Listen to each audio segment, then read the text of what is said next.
Magandang umaga mga kaprobi. So, halina't samahan niyo muli ako makigulo sa mundo ng One Piece. So, short recap muna tayo mga kaprobi, no? So, sa nakaraang video natin, nireveal ko yung mga posibleng karakter na naramdaman ni Luffy na paparating doon sa Egghead Island. At yun nga ay sila Saint J. Garcia Saturn, si Monkey D. Dragon, at si Admiral Kizaru. And then mga kaprobi, nireveal ko rin yung isang misteryosong karakter, no, na posibleng makigulo sa paparating na Battle Royale doon sa may Egghead Island. So kung gusto nyo makita yung karakter na yun mga kaprobi, ay panoorin nyo doon sa nauna kong video. Ilalagay ko yung link doon sa comment section. So ngayon, may bago na naman akong i-reveal na karakter, no mga kaprobi. So marami akong research, no, at maraming karakter talaga ang dapat kong may reveal at dapat kong ipakita sa inyo kasi pilit nga itong tinatago ng world government. So itong karakter na i-reveal ko sa inyo is maaaring makapagpabago sa pananaw nyo sa One Piece. So ang karakter na ito ay may kinalaman sa ating bida na si Zoro. So sino nga ba itong karakter na ito mga kaprobi? So bagong lahat, tignan muna natin ang family tree ni Zoro. So ipapakita ko sa inyo ang chart ng kanilang family tree. Okay, so mga kaprobi, no, so ngayon nakita nyo na yung yung chart, no. So ito yung family tree ni Zoro. So ano yung napapansin nyo dito mga kaprobi? Oo mga kaprobi, tama kayo. So direct descendant ni Ryoma si Zoro. So nakikita nyo, dalawang clan to, no? So, isang Shimotsuki clan at isang Roronoa clan. So, sa Shimotsuki clan, ang pinakapuno ay si Ryoma, no? Na tinaguri ang sword god, na nakapangasawa ng hindi kilalang babae. Nagkaroon sila ng dalawang anak na ito ay sina Furiko at Ushimaru Shimotsuki. So sa side ni Ushimaru, nakapangasawa rin siya ng isang di kilalang babae. Pero doon naman sa side ni Furiko, nakapangasawa niya si Roronoa Pinzoro na nagbungan ng anak na lalaki na si Roronoa Arashi na nakapangasawa ng anak na isang bandido na si Terra. At yun nga ay yung nanay ng ating bidang si Zoro. Pero may tanong ako, no, mga ka-probi. So kung ang puno ng Shimotsuki clan ay si Ryuma, sino naman itong pinanggalingan niya itong si Roronoa Pinzoro? So yan nga ang sisiyatatin natin, no, mga ka-probi. So yun nga, nagsaliksik ako kay paring Google, at ito ang nakita kong lumabas.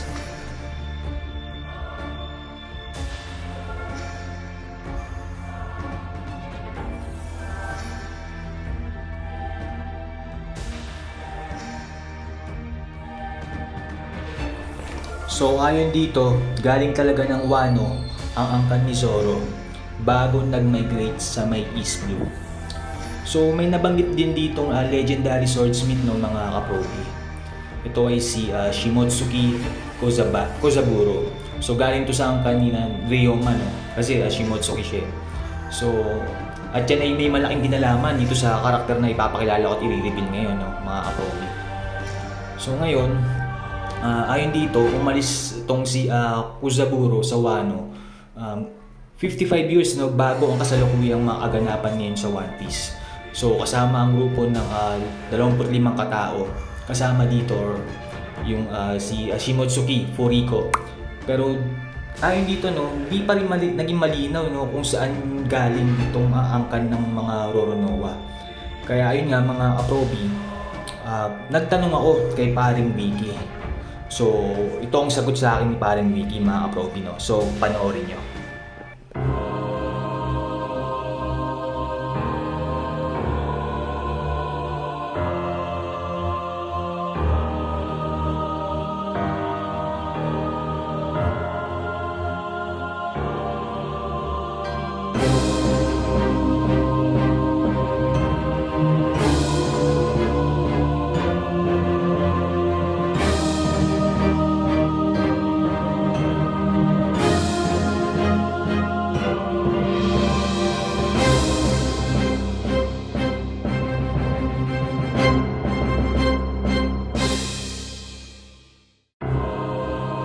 So ito na yung galing kay Wiki, no, mga kaprobi. So nakasaad dito na si Flavio o ang Panday ang ninuno ng mga Roronoa.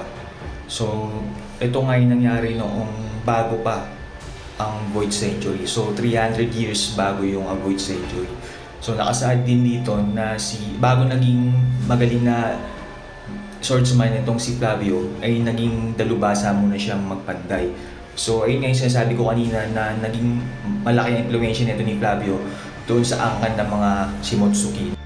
So mga kaprobi, no, so bali ang naging teorya ko dito is si Flavio ang nagturo kay Kozaburo na magpanday.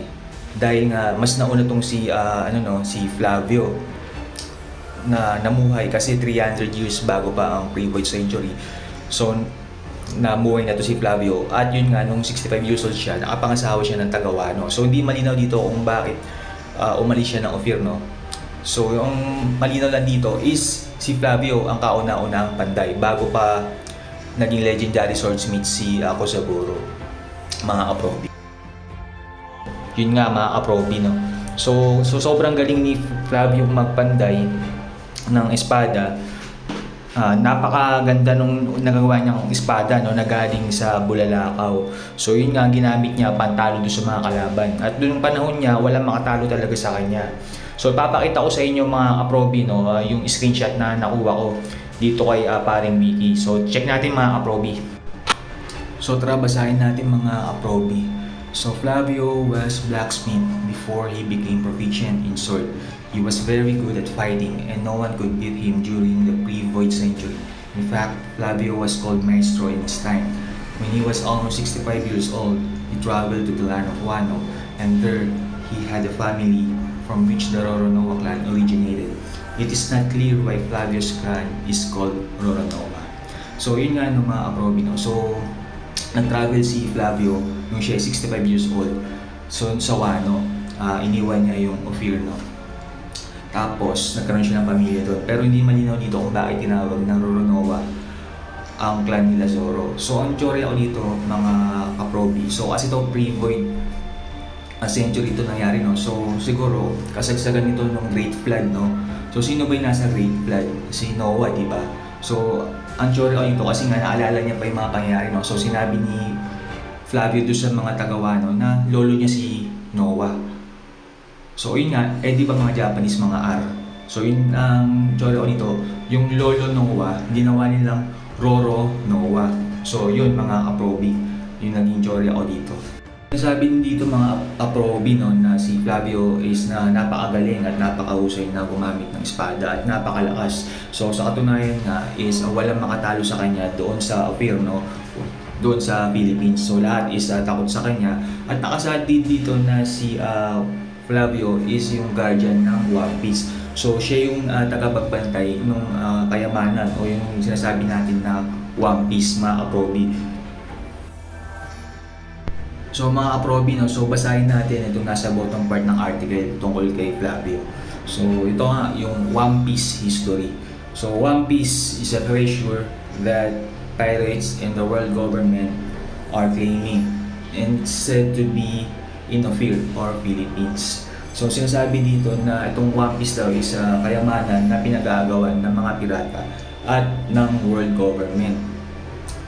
At sinasabi na ito ay nasa may Ophir or nandun sa may Philippines, no, kung saan nandun si Flavio. At sinasabi nga rin dito na sinabi ko kanina sa inyo na siya yung tagapagbantay ng One Piece. So ganun kalakas si Flavio, mga kaprobi, no? So yung title, di ba, One Piece. And then ito nga si Flavio yung guardian nun. So ibig sabihin talagang legendary at napakagaling nito ni Flavio, no? Na kilala natin dito sa Pilipinas na bilang ang Panday. So yung mga kaprobi, no, yung naging istorya nito ni Flavio ayon dito kay Wiki. So ito nga mga kaprobi, no, so bali ang hindi na lang naging malinaw sa atin dito is kung bakit iniwan nitong si Flavio ang bansang Ophir. Na kung siya nga yung tagapagbantay ng One Piece, bakit niya iiwan yung binabantay na kayamanan, di ba? At bakit siya nagpunta sa Wano? Ano ang dahilan? So isa pang sisiyasatin natin, no, i-research natin is kung kasama pa itong ginagamit na espada ni Flavio. Siya yung nagpanday nito doon sa mga tinaguriang 12 great sword ng One Piece. So, ang susunod ko naman ipapaliwanag sa inyo, Proby, is kung bakit sinasabi natin ang mga Roronoa ay nagmula dito kay Flavio. Ano ba ang mga katangian o ano ba ang naging resemblance ng mga Roronoa dito kay Flavio? Bakit natin sinasabing sila Zoro, sila Arashi, at sila Pinzoro ay nagmula dito kay Flavio, mga Proby? So tara, samahan niyo ako, mga Proby. So ito na, mga Proby, no? So ito yung pruweba na galing sa angkan ng Roronoa, itong sila Zoro, Arashi, at si Pinzoro. So wala ba kayo napapansin, mga Proby, kung anong pagkakapareho nila? So kung wala kayong napapansin, sabihin ko na, mga Proby. So ang resemblance sila is yung patilya, mga Proby. So check nyo mabuti, no, mga Proby, diba? Pare-pareha sila ng patilya. So tinagurian nga si Flavio, no, sa napakaganda niyang patilya, mga Proby, nung siya pa'y ang panday. So yan din ang dahilan kung bakit magaling sa paghawak ng espada itong sila Roronoa Zoro, sila Arashi, at si Pinzoro. Dahil nga galing ito sa dugo ni Flavio, no. So biruin nyo, nagmana nito si Zoro, no. So alam niyo naman, no, tatlong espada ang gamit nito ni Zoro, no, sa pakipaglaban. So siguro yun nga yung namana niya sa dalawa niyang magagaling na ninuno, si Ryuma saka si Flavio. So doon sa kanan niya siguro na kamay is yung estilo ni Flavio, doon sa kaliwa yung estilo ni Ryuma. And then yung sa bibig niya, yun yung ginagamit niyang estilo, yung sa sarili niya, mga Proby. So yun nga, mga Proby, ang naging dahilan kung bakit naging magaling na swordsman itong si Zoro, no?